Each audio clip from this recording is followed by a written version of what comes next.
जय श्री गोपाल अंक 81 1981 12मा महीनानो अंक छे। एमां 27मा पाना नंबर पर एक प्रसंग लख्यो छे, ए वांचशुं।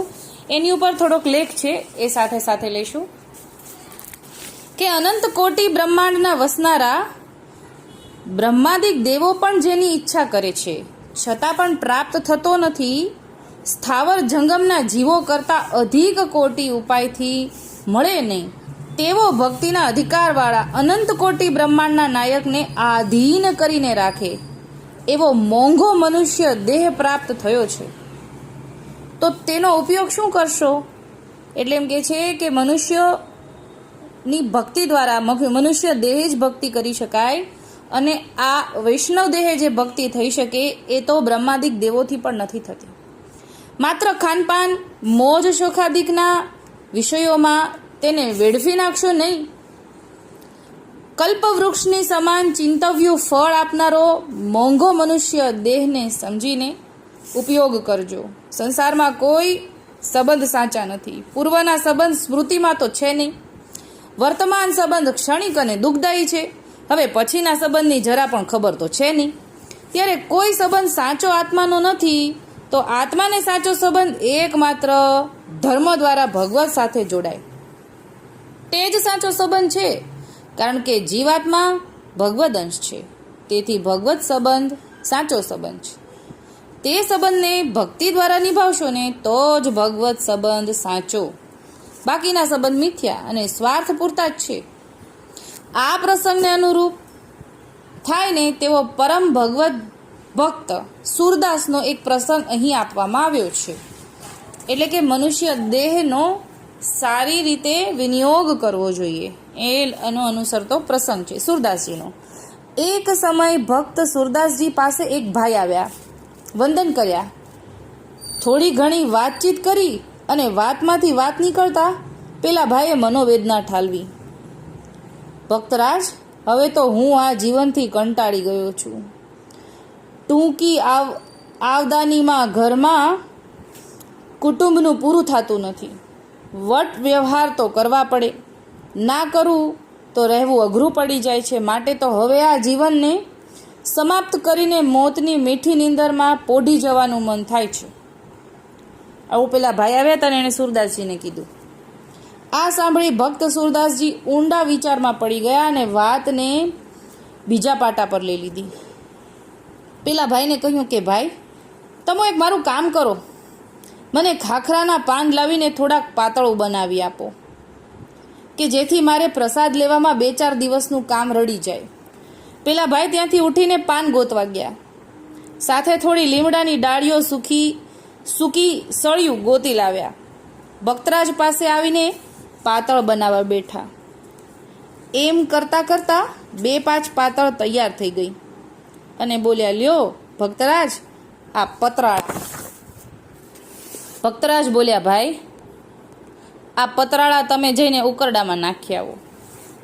પેલા ભાઈ બોલ્યા, જો આ પતરાળા ઉકરડામાં જ નાખવાના હતા તો પછી ઉકરડામાં આટલી બધી મહેનત કેમ કરાવી? ઉકરડા માટે આટલી બધી મહેનત કેમ કરાવી?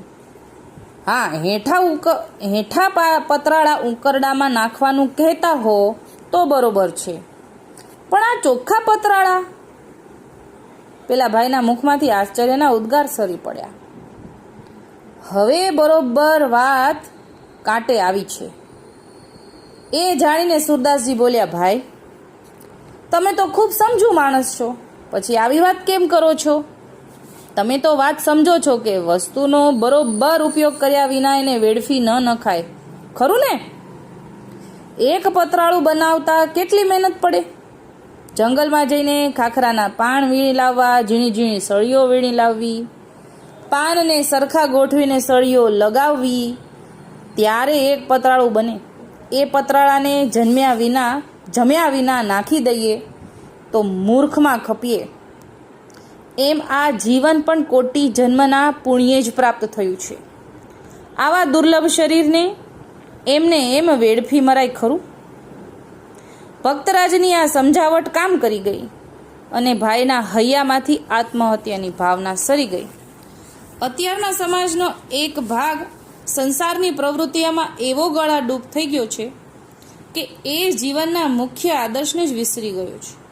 આજે સમાજનો મોટો ભાગ નાશવંત સંસારિક પદાર્થમાં મગ્ન છે. હું અને મારું ઘર અને મારો વૈભવ, એ સિવાય એમને બીજું કાંઈ સૂચતું નથી. મનને આનંદ આપવો છે, મનને મોજ શોખ નહીં. મોજ શોખ માટે જીવન નથી, મોજ શોખ તો આનંદ માટે છે. પણ મોજ શોખને રંગ રાગમાં આપણે દિશા જ ભૂલી જઈએ છીએ કે ખીચડીમાં મીઠું સમાય એટલો મોજ શોખ જરૂર હોવો જોઈએ, પણ ખીચડીના પ્રમાણ જેટલું મીઠું અને મીઠાના પ્રમાણ જેટલી ખીચડી લેવાય તો ખીચડી ખાવા જેવી રહે નહીં.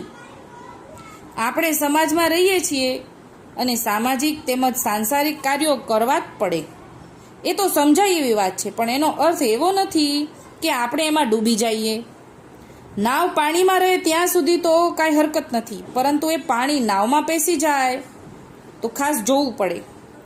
એ પ્રમાણે ભલે આપણે સંસારમાં રહીએ, પણ આપણી રગે રગમાં સંસાર ન વ્યાપવો જોઈએ. ચિત્ત તો સદાય પ્રભુના ચરણારવિંદમાં ઝંખતું રહેવું જોઈએ. જીવનને સમુદ્ર જેવું ખારું બનાવવું કે નદી જેવું મીઠું બનાવવું, કાદવ જેવું બનાવવું કે ચમકતા તારા જેવું, એ આપણા હાથની વાત છે. જે જીવન ઉજ્જવળ બનાવતા તારા હોય તો પ્રભુ પંથનો આ માર્ગ જ અપનાવી લેજો. એવું આવ્યું. તો નાની વાતમાં આપણને એવું સમજાવે છે કે મોજ શોખ માત્ર થોડા સમય માટે હોય તો ચાલે, બાકી જીવનનું, વૈષ્ણવના જીવનનું લક્ષ્ય તો ભગવત સેવા જ છે. એ ત્યાંથી ભટકી ન જવું. અત્યારે આટલું જ બોલીને મારી નાની વાતને વિરામ આપું છું. બોલો શ્રી ગોપાલ.